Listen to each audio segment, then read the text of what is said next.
mengampuni hajat-hajat kita dikabulkan, meninggal dalam keadaan husnul khatimah, terkumpul dengan Nabi Muhammad sallallahu alaihi wasallam. Ala hadhihi niyyah wa ala ma nawa bi salafuna salih wa ila hadratin Nabi Muhammadin sallallahu alaihi wasallam sirril Fatihah. Alhamdulillah rabbil alamin.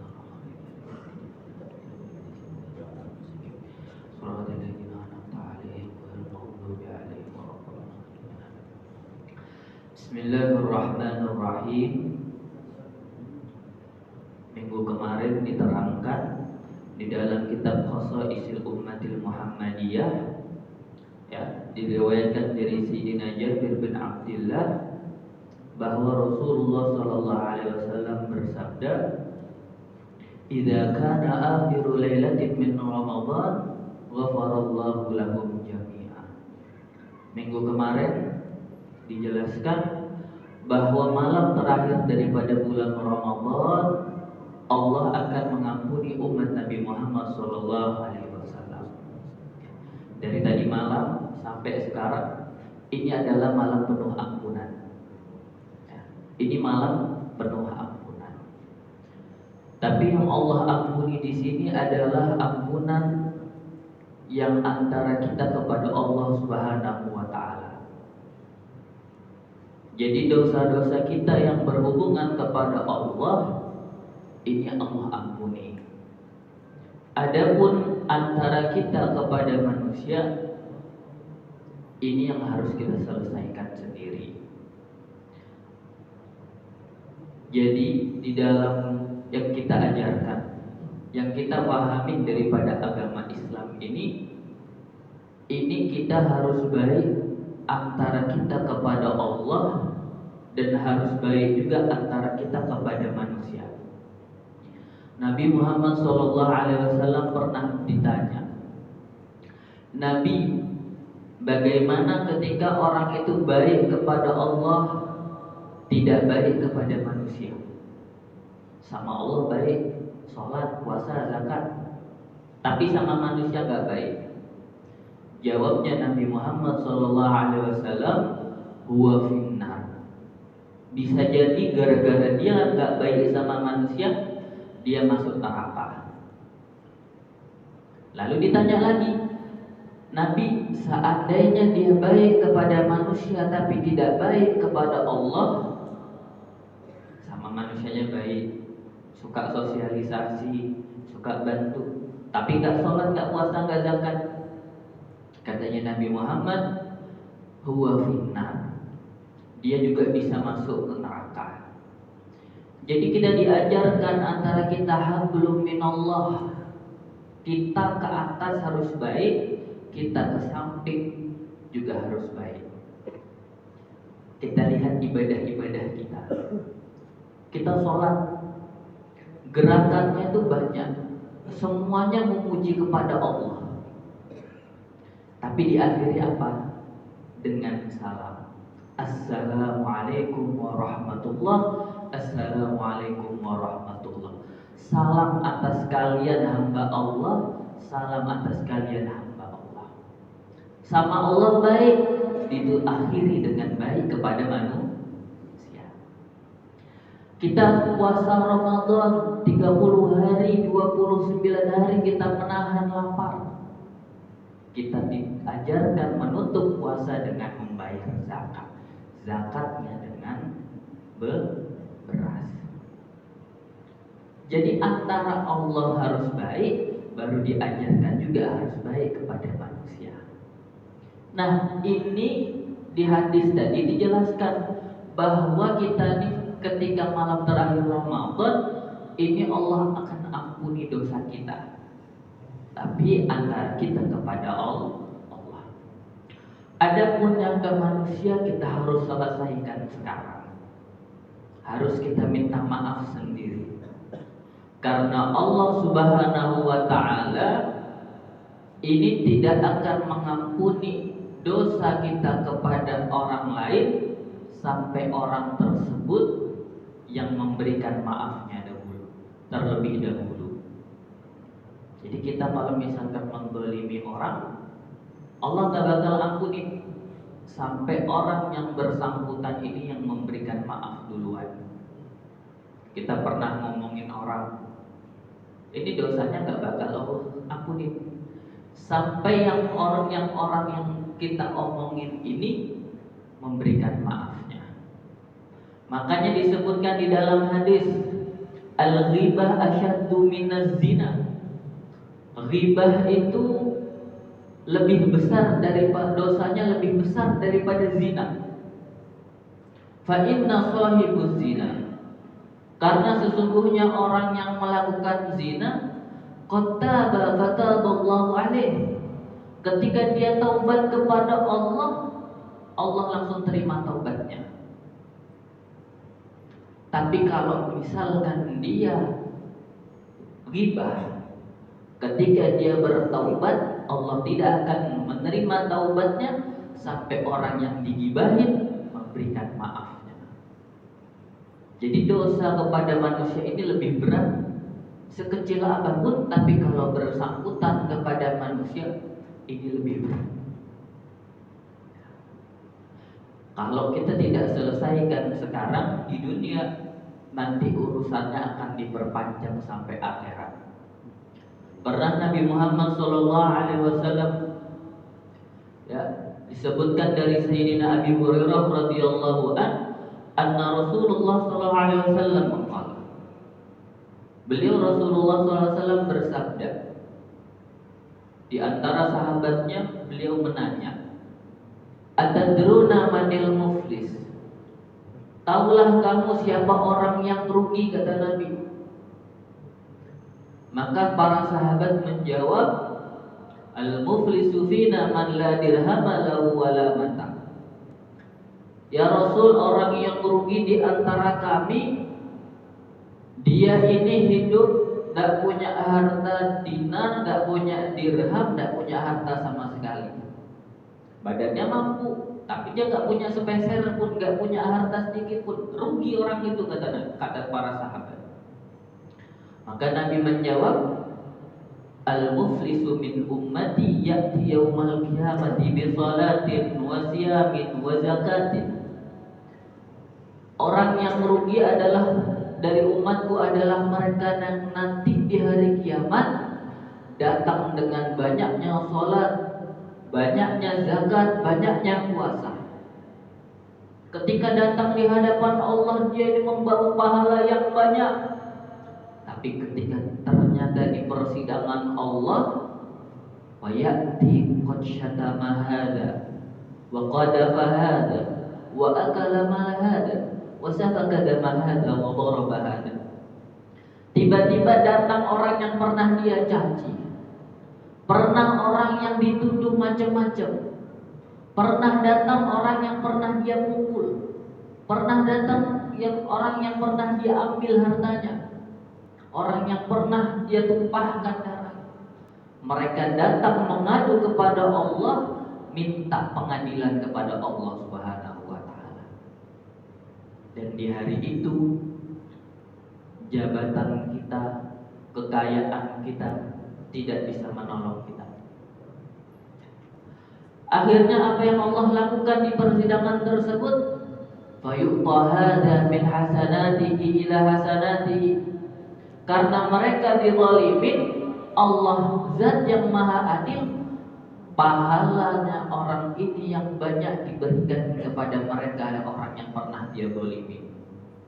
Jadi kita kalau dizalimin orang, ini nanti orang yang pernah kita zalimin, pernah yang menzalimin kita, pahalanya akan diberikan kepada kita.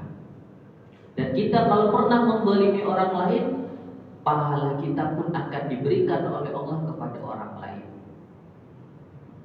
Nah, ternyata yang ngadu ini banyak, sering zalim kepada manusia. Akhirnya pahalanya sudah diberikan semua, fa'in faniyat hasanatuhu. Ketika pahalanya sudah habis, Allah bagaimana mengadilinya? Ukhidha khatayahum, dosa-dosanya orang yang pernah dia zalimin, ini Allah ambil. Faturihat alih, langsung diberikan kepada hamba tersebut. Karena karena hamba ini sudah tidak punya pahala dan hamba ini banyak dosa, faturihat finnar, hamba ini Allah lemparkan ke neraka karena Allah mengadili dengan seadil-adilnya. Ini kalau kita ini tidak menyelesaikan dosa kita, kesalahan kita sesama manusia di dunia. Makanya kita datangi, kita minta maaf. Kita datangi minta maaf. Kita hilangkan namanya ego. Kita hilangkan namanya jabatan kita. Mungkin kita merasa lebih alim, mungkin kita merasa lebih tinggi, mungkin kita merasa lebih kaya. Tapi ingat, nanti di hari kiamat semua itu kalau kita tidak selesaikan kesalahan kita, semua tidak bisa menyelamatkan kita di akhir. Pernah diceritakan Rasulullah SAW di hari-hari akhirnya sebelum wafat, ini Rasulullah SAW sakit yang disebutkan dengan humma syadid.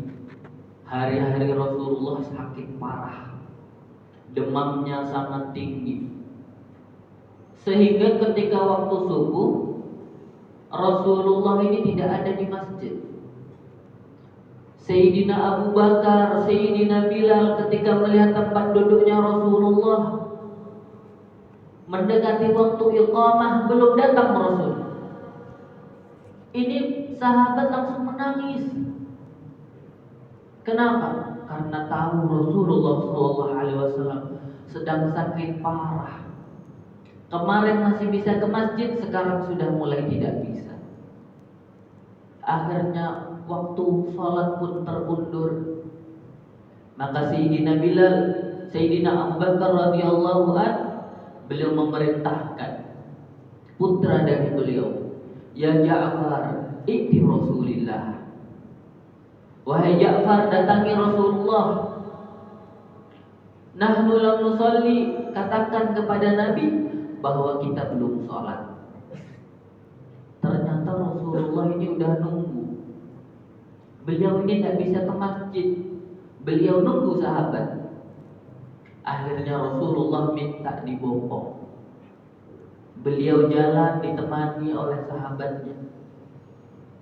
Sehingga sesampainya di masjid, para sahabat melihat Nabi ketika berjalan harus dibantu dengan 2 orang. Para sahabat menangis. Lalu beliau katakan kepada Sayyidina Abu Bakar, ya Abu Bakar, ya Abu Bakar, taqaddam ta'umuna. Wahai sahabat Abu Bakar, imaminlah kita. Sayyidina Abu Bakar menjawab, bagaimana kami akan mengimamimu sedangkan engkau masih ada? Ternyata Rasul tetap mengisyaratkan supaya Sayyidina Abu Bakar menjadi imam. Setelah sholat Rasulullah SAW minta diberdirikan. Lalu beliau tatap wajahnya para sahabat satu persatu. Ada di antara mereka yang mana mukanya ada luka, di tangannya ada luka. Rasulullah tatap sahabatnya satu persatu. Beliau katakan kepada para sahabat, kuntu lakum da'iyan wa nasihan ilallah. Wahai sahabat-sahabatku, aku bagi kalian adalah seorang nabi. Aku bagi kalian adalah seorang yang mengajak kepada Allah. Wa kuntu kal abi syafiq. Aku bagi kalian adalah seorang ayah yang penyayang. Wa kuntu lakum kal akhil musyfiq. Dan aku bagi kalian adalah seorang saudara yang saling menyayangi. Faman kana lahu indi madlamah.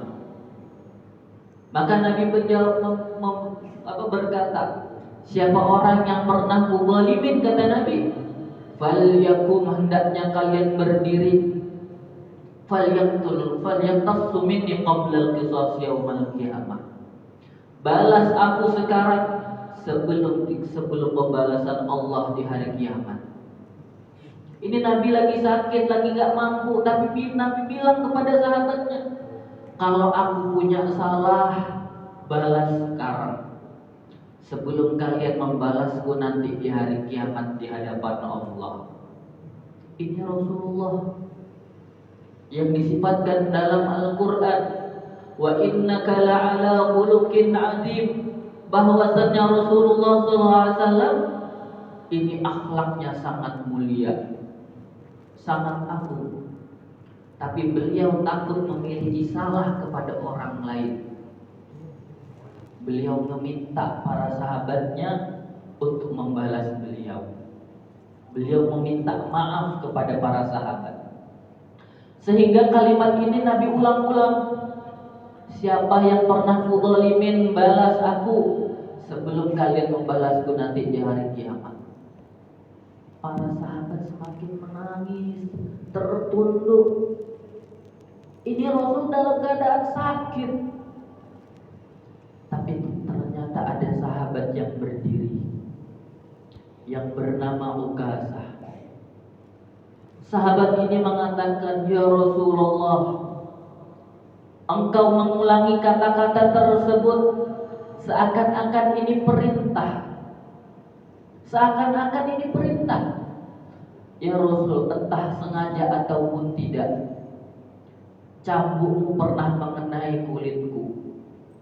Ketika perang Badar, orang sibuk berperang, mungkin cambukmu ini entah sengaja ataupun tidak pernah mengenaiku. Maka Rasulullah SAW beliau memerintahkan Sayyidina Bilal, ya Bilal, khudh qadimi fi baiti Fatimah. Wahai Bilal, ambil cambukku di rumahnya Sayyidah Fatimah. Maka sahabat Bilal pun menangis dan berangkat ke rumahnya Sayyidah Fatimah. Ketika beliau mengetuk rumah Sayyidah Fatimah, maka Sayyidah Fatimah pun mau keluar, dan Sayyidina Bilal mengatakan, Rasulullah ingin cambuknya diambil. Maka Sayyidah Fatimah ini bertanya, ada apa dengan cambuknya Rasulullah? Ini cambuk Rasulullah cuma keluarkan ketika perang, dan ayahku sekarang ini dalam keadaan sakit. Maka Sayyidina Bilal mengatakan, Rasulullah akan dikisos, karena di dalam hukum kisos balasan itu harus sama. Kalau misalkan mendzalimi mata, maka harus dengan mata. Kalau mendzalimi yang melukai tangan, maka harus diberlakukan pada tangan. Balasan kisos itu harus sesuai. Ini cambuk mengenai kulit, maka cambuk itu harus membalas kepada Rasulullah. Maka Sayyidah Fatimah menangis. Aku tahu Rasulullah ini akhlaknya mulia, tak mungkin dia punya salah. Sayyidina Bilal tidak menghiraukan perkataan Sayyidah Fatimah. Beliau ambil cambuk tersebut, beliau pergi kepada Rasulullah SAW. Maka sampainya di masjid, cambuk ini langsung Rasulullah arahkan supaya diberikan kepada Sayyidina Ukasah. Maka ketika beliau mendatangi Rasulullah, dihadang oleh Sayyidina Abu Bakar. Ya Ukasah, balaslah aku, jangan kau balas kekasihku Nabi Muhammad. Maka Rasulullah SAW bilang, ya Abu Bakar, ijlis, fa inna Allah ya'rifu makanuka. Wahai Abu Bakar, duduk. Allah tahu kedudukanmu. Kau tidak bisa menolongku di hadapan Allah Subhanahu wa Ta'ala. Yang bisa adalah aku sendiri. Maka dihadap Sayyidina Umar. Sayyidina Umar itu sangat keras, tapi di waktu itu untuk membela Rasulullah, beliau melembutkan dirinya. Beliau rela untuk dirinya ini dicambuk. Maka Rasulullah SAW bilang, ya Umar, ijlis. Wahai Umar, duduklah. Maka Sayyidina Umar duduk. Dihadang oleh Sayyidina Ali, Rasulullah perintahkan duduk. Lalu dihadang oleh Sayyidina Hasan dan Husain. Dipeganginya kakinya Ukasah. Sayyidina Hasan dan Sayyidina Husain mengatakan, "Ya Ukasah, alasta ta'rifuna? Ya Ukasah, kau tahu siapa kami?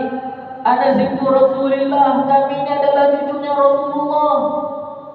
Kau balas kami seakan-akan kau membalas datuk kami Nabi Muhammad SAW. Balas kami darah dagingnya Rasulullah." Sayyidina, maka Nabi Muhammad SAW beliau mengatakan, "Uq'uda ya qurrata aini, wahai penyejuk jiwaku, duduk kalian. Kalian tidak bisa menolongku di hadapan Allah." Ternyata ketika sudah berhadapan dengan Nabi, Sayyidina Ukasah masih mengatakan, "Ya Rasulullah, lamma darabtani wa ana 'arin an saubi." Rasul, ketika kau mencambukku, aku tidak memakai baju. Ini isyarat Rasulullah paham bahwa kisos itu harus sama. Sayyidina Ukasah terkena cambuk dalam keadaan tidak pakai baju. Rasulullah melepas kancingnya sendiri. Beliau lepas kancingnya. Para sahabat ketika melihat Rasulullah membuka kancingnya, para sahabat berteriak, "Wah Ukasah, wahai Ukasah, tega kamu kepada Rasulullah. Tega kamu kepada Rasulullah. Ini Rasulullah tidak pernah membuka bajunya di hadapan orang lain. Ini dada tidak pernah terkena sinar matahari." Para sahabat tertunduk. Bahkan untuk berhubungan suami istri pun Rasulullah selalu menutup. Tapi di kali-kali ini ketika untuk sekedar meminta maaf, Rasulullah rela membuka baju di hadapan banyak manusia. Ketika Rasulullah sudah membuka bajunya, Sayyidina Ukasah langsung merobek bajunya, langsung memeluk Rasulullah. Ternyata beliau melakukan ini bukan untuk membalas Rasulullah SAW. Beliau mengatakan, "Ya Rasul, fidaka ruhi, aku rela mati demi engkau ya Rasul. Kami berjihad untuk engkau ya Rasul. Tak mungkin aku membalasnya sekedar ini. Yang aku lakukan ini raja'an ayyamusa jismi bi jismika syarif. Aku cuma ingin menempelkan dadaku yang mulia, dadaku yang hina ini kepada dadamu yang mulia." Jadi beliau melakukan ini bukan untuk membalas Nabi, bukan menghinakan Nabi. Beliau ternyata ingin merangkul Nabi, dada ketemu dada. Wa yahfadhana bihurmatika ilan minan nar. Dan semoga karena tersentuhnya dada ini, Allah mengharamkan jasadku kepada api neraka.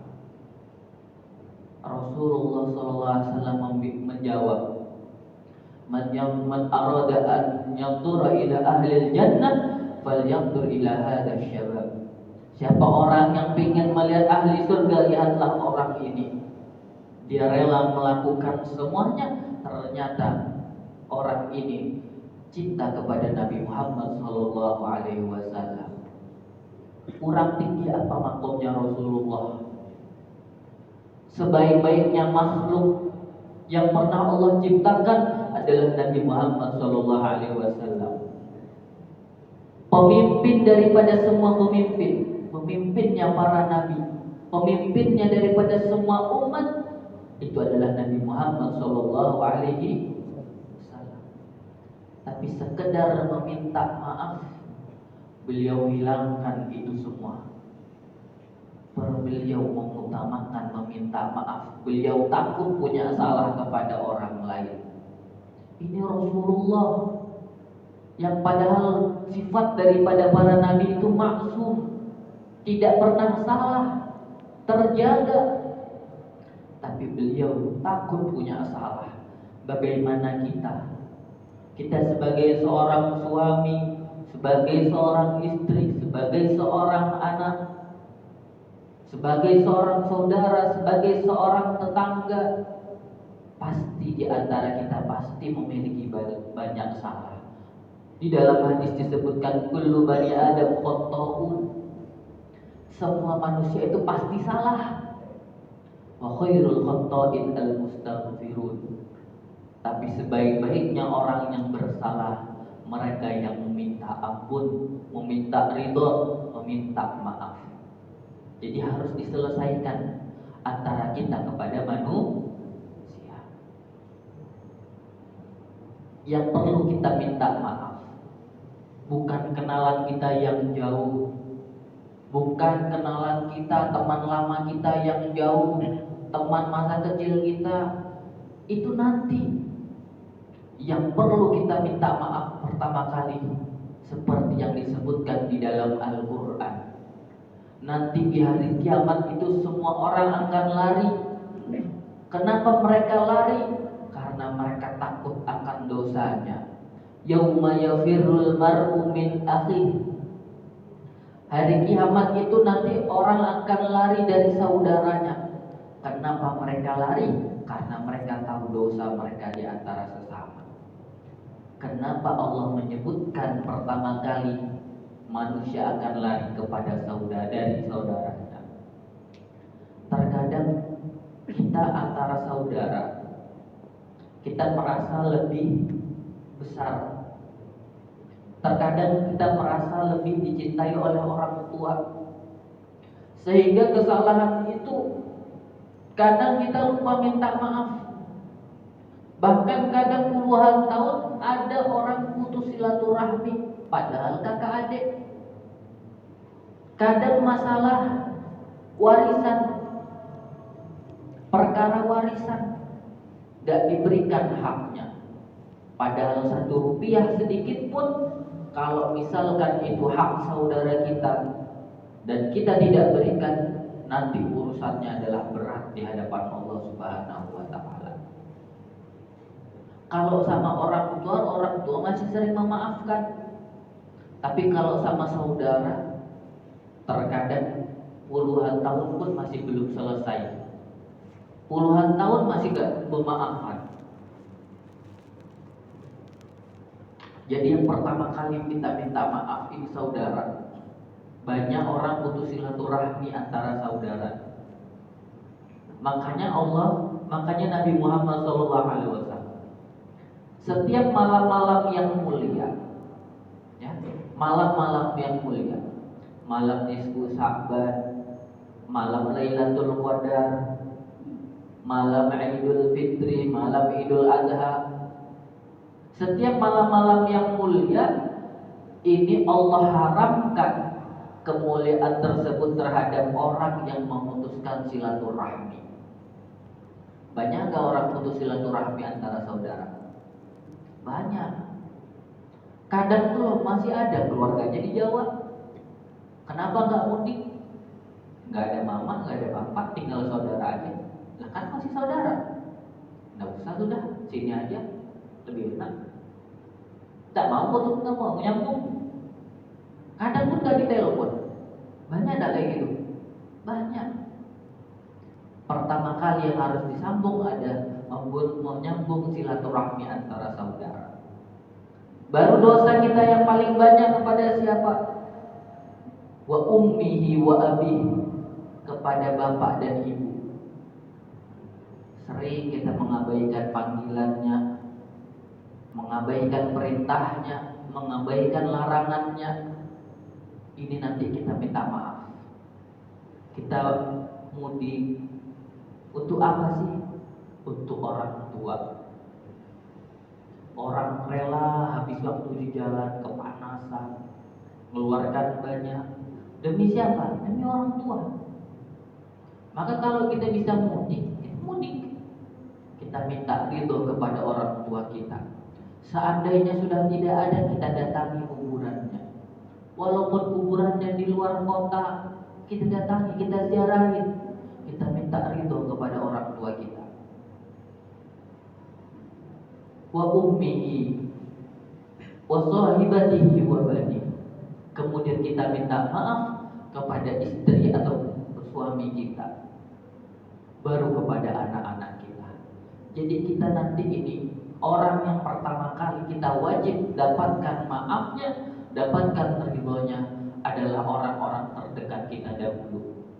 Jangan sampean sibuk datangin rumah ini nah ini sering bantu nah. Jangan dulu, kepada keluarga pian dulu, sampean datangin, sampean minta maaf, sampean minta ridho. Jadi kita diajarkan baik kepada Allah dan baik kepada manusia. Mungkin kurang lebihnya mohon maaf. Apabila ada kekurangan itu semua datangnya daripada Al-Fakir. Apabila ada kebenaran, semuanya datangnya dari Allah Subhanahu wa taala. Kurang lebihnya mohon maaf. Akhirul kalam. Wassalamualaikum warahmatullahi taala wabarakatuh. Amin amin ya Allah ya rabbal alamin. Bismillahirrahmanirrahim. Alhamdulillah rabbil alamin. Allahumma shalli ala sayyidina Muhammad wa ala ali sayyidina Muhammad.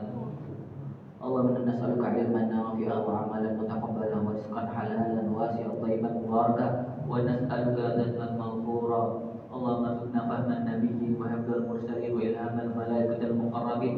اللهم لا تدع في مقامنا هذا ذنبا الا غفرته ولا هما الا فرجته ولا دينا الا قضيته ولا مرضا الا شفيته ولا حاجه من هوائج الدنيا والاخره الا قضيتها ويسرتها يا رب العالمين. ربنا اتنا في الدنيا حسنه وفي الآخرة حسنة وقنا عذاب النار. وصلى الله على سيدنا محمد النبي الأمي وعلى آله وصحبه وسلم والحمد لله رب العالمين.